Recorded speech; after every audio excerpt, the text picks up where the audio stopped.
You said on GB News, for example, falsely, and I quote, "More than 50% of social housing in London is now occupied by people who are not British. This is not acceptable." Well, forget not being acceptable. It's not true. I think it's about that. I think it's about 47, 48%. It's not, actually. The percentage of people who are not British in London social housing is about 14%. No. 85% of people are British citizens. No, so my view would be, in terms of housing, we're in the middle of a housing crisis. I think we should have a principle of national preference in our housing market. We do. 85% of people in London are British who are in social housing. No, you falsely said that more than 50% are not British. That's false. No, across the country, more generally. Across the country, it's 90% according to the Ministry of Housing. When we were allocating social housing, we also used to take into account things like commitment to the community, looking after property, etc. We don't really do that anymore. That's a fair point. That's not what you said, though.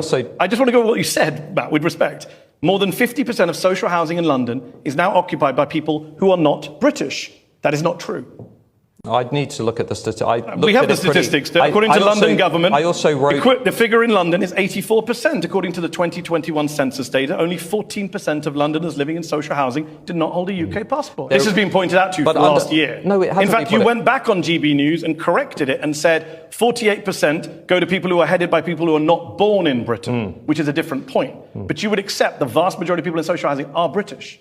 I'd need to look at the data. I've got the data. No. It's right but here. the fact that 48, I think the 48, copied and pasted. I think the fact that 48% of social housing in this country has gone to families that are headed by somebody who was not born in the country is a problem. So that's a different argument, with respect. Well, and let's talk about that argument. Well, let's have that. No, let's have that argument. You were wrong on the first point. I don't think I was wrong on the first point. You're 100% wrong. Well, I'd like to look at the data. The Mayor of London, the census data. I don't think the Mayor of London would be a credible source on that. Okay, so you